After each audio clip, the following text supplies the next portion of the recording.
রাধে রাধে সবাইকে। তোমরা সবাই কেমন আছো? আশা করছি ভালো আছো। মোহনাজ ব্লগের আরও একটা ভিডিওতে তোমাদের অনেক অনেক স্বাগত। এটা কিন্তু নেপালের সেকেন্ড দিনের সেকেন্ড পার্ট, কারণ আমার ওই ফোনটাতে যে ভিডিওগুলো ছিল সেই ভিডিওগুলো তুমি শেয়ার করে দিয়েছিলাম, আর তখনই বলেছিলাম। তারপরে আমার ফোন ডিসচার্জ হয়ে যাওয়ার কারণে অন্য ফোনে এই ক্লিপিংগুলো ছিল, তো ভাবলাম আজকে তোমাদের সাথে শেয়ার করি।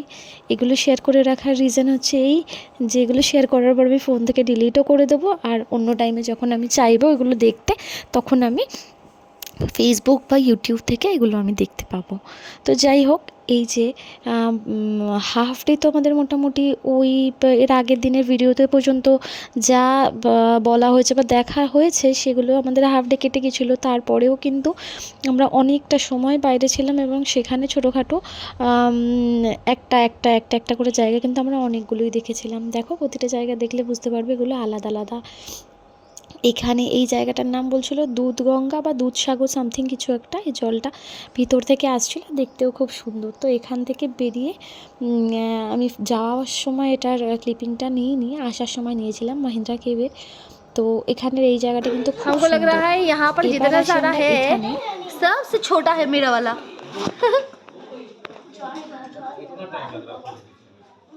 এই কেভের মেন যে পার্ট, যেটা আমি তোমাদের সাথে শেয়ার করবো মানে করতে চাইছি এখানে, হচ্ছে এই যে এই পাথর দিয়ে যেই ঘরগুলো দেখতে পাচ্ছ এগুলোকে ঘর বলে।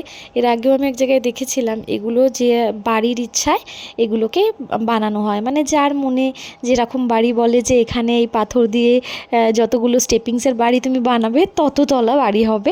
তো যাই হোক, আমি একটা সবথেকে ছোটো একটা ঘর বানিয়েছিলাম, আর ওখানে অনেকে বানিয়েছিল। আমাদের সামনে যদিও কেউ বানাচ্ছিল না, আর সেটা যেহেতু আমি আগে থেকে জানতাম, ওই জন্য আমি যখন গিয়ে বানিয়েছি ওই ছোটোটা, তারপরে দেখছি আমাদের সাথে সাথে যারা গেছিলো অনেকেই কিন্তু ওখানে ওরকম বাড়িগুলো বানিয়েছে।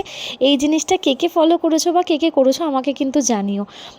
এটা কিন্তু সত্যি কথা, মনের ইচ্ছা রেখে যদি এগুলো বানানো হয় সেই ইচ্ছাটা কিন্তু পূরণ হয়। তো যাই হোক, আমার ইচ্ছাটাও ছোটো, ওই জন্য আমি বাড়িটাও বানিয়েছিলাম একদম ছোটো মতন, আর সেটার ক্লিপিংটা আমি তোমাদের সাথে শেয়ার করলাম।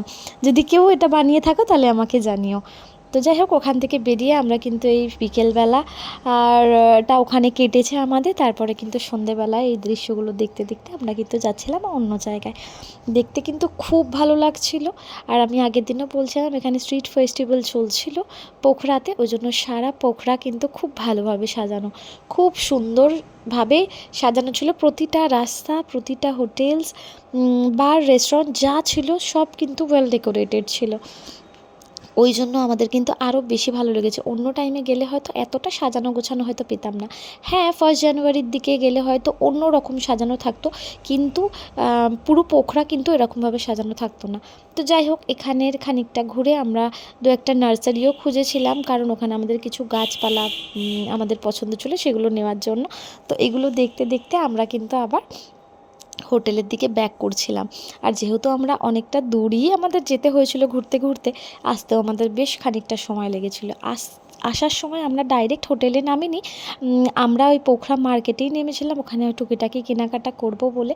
আর তারপরে আমরা আমাদের বাড়ি মানে হোটেলে যেতে যেতে একটুখানি সময়ও লেগেছিল। এখানে রাস্তা দিয়ে যাচ্ছিলাম আর আমার না মানালির কথা মনে পড়ছিল। দুটো জায়গার মধ্যে অনেক অনেক ডিফারেন্স আছে, কিন্তু তাও পাহাড়, এক জায়গায় কোনো জায়গায় গেলে অন্য জায়গায় যদি পাহাড় পাওয়া যায় তাহলে মনে হয় যেন সে কিছুটা কিছুটা মিল, কিছুটা কিছুটা এক। যদিও এখানকার বাড়িঘরগুলো পুরোটাই আলাদা ছিল, একদমই নয়, কিন্তু তাও ওই মিল খুঁজে নেওয়া বা মিল বার করা। কিন্তু যাই হোক, এই যেতে যেতে আমরা একটুখানি গল্প করতে করতেই আমরা যাচ্ছিলাম। আর যেহেতু সময়টাও ভালো লাগছিল আর ওয়েদারটাও ভালো ছিল খুব, আমরা ঠান্ডাও পাইনি, আর এখানের ওয়েদারটা আমাদের খুব, তখন তো গরমের কোনো কথাই হয় না। এবার আসি আমরা আসার পথে এই কেভটায় গেছিলাম, যেখানে কিন্তু এরকম একটা ছোট্ট জায়গা দিয়ে আমাদের উপরে উঠতে হয়েছিল। এটা মোস্ট প্রবাবলি কোনো কেভের ভেতরে ধর্ম ধর্মপথ বা সামথিং এরম একটা কিছু একটা কেভ ছিল, যেটার মানে দিয়ে যাওয়াটা খুব টাফ বলে ম্যাক্সিমাম লোক অ্যাভয়েড করছিল। কিন্তু আমরা বললাম যে চলো তাহলে আমরা একবার ঘুরেই আসি, এখানে জায়গাটা একদম কম জানো তো। আর এখানে আমার না খুব বেশি মনে হচ্ছিলো যে সাফোকেশন হবে, কারণ আমার সাফোকেশনের প্রবলেম আছে, এরকম কনজেস্টেড জায়গায় আমার খুব অসুবিধা হয়। তো যাই হোক, বলে না ভয়কে জয় করতে হয়, তো সেরকমই একটা ছোট্ট একটা সুযোগ পেয়েছিলাম, তো ভাবলাম ট্রাই করি। আমি খুব ভয়ে ভয়ে এখান দিয়ে যাচ্ছিলাম, মনে হচ্ছিলো যেন এই পাহাড়ের মাঝখানে আমি আটকিয়ে যাব, কিন্তু আলটিমেটলি ভগবানের নাম নিয়ে এটা আমি পার করে ফেলেছি। আর এটাতে আমি খুব স্যাটিসফাইং লাগছিলো আমার কাছে তখন, যে না চলো ঠিক আছে, এটা হয়ে গেছে ফাইনালি। আর এটা করে সবাই কিন্তু খুব আনন্দও পেয়েছে। আমি এখানে আগে যাচ্ছিলাম, আমার পেছনে আমার কর্তামশাইও ছিল এবং আমি তারও ক্লিপিংটা নিচ্ছিলাম। এখানে বেশ কয়েকটা লোক আমাদের সাথে সাথে এসেছিল। আর যে জায়গাটা খুব ভালো লেগেছিলো, আমরা বাইরে বেরিয়েছি যখন, তখন মনে হচ্ছে আমরা যেন কি সুন্দর মানে একটা খোলা হাওয়াতে নিঃশ্বাস নিতে পাচ্ছি। তো এই জিনিসটা খুব ভালো। এতগুলো কেভ ঘুরেছি, আমার সবথেকে বেস্ট লেগেছে এইটা, এখান থেকে বেরোনোটা। তো যাই হোক, এখান থেকে বেরিয়ে এই যে জায়গাটি ছিল এটাও অনেক সুন্দর ছিল। আমরা পুরোটা দেখে টেখে তারপরে এই মার্কেটে আমরা এসে পড়েছিলাম। এখানে আমাদের খাওয়া দাওয়ারও করার ছিল, কিছু জিনিসপত্র কেনার ছিল। পোখরা মার্কেটটা তো বললাম আগেই, খুব সুন্দর। আর সব কিছুই মোটামুটি পাবে, এমন কিছু নেই যে যেখানে পাবে না। যদিও এটা কিন্তু ফরেনার মার্কেট, এখানে জিনিসপত্র কিন্তু খুব এক্সপেন্সিভ। তো যাই হোক, এখান থেকে আমরা ঘুরে ঠুরে বেশ ভালোভাবে আমরা ঘুরেছি জানো। আর সত্যি কথা বলতে এখানের বাজেটও খুব একটা বেশি নয়, এখানের বাজেট কিন্তু একদম অ্যাভারেজ। যদি কেউ জানতে চাও সেটা জানিও আমাকে, আমি তাহলে তোমাদের সাথে বলবো। এই বাড়িটা দেখলে কি সুন্দর ফুল দিয়ে পুরো সাজানো, ওটা কিন্তু রিয়েল ফ্লাওয়ার, ঠিক আছে, লাইভ ট্রি, এগুলো সব যাই আছে, প্ল্যান্টসগুলো সব লাইভ। আর এখানের বাড়িটা দেখো, একদম বিদেশিদের মতন বাড়িগুলো, একদম ওয়েল ডেকোরেটেড, কি সুন্দর যেন মনে হচ্ছে আঁকা। তো এই ক্লিপিংগুলো নিচ্ছিলাম আর আমার খুব ভালো লাগছিল।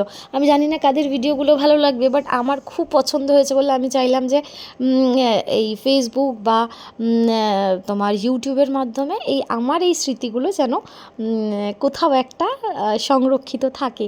তো সেটা ভেবেই আমি শেয়ার করছি। তোমরা দেখো, আশা করি তোমাদেরও ভালো লাগবে। আর ভালো লাগলে তোমাদের যাওয়ারও ইচ্ছা হতে পারে, কারোরটা দেখেই তো কারোর যেতে মন করে।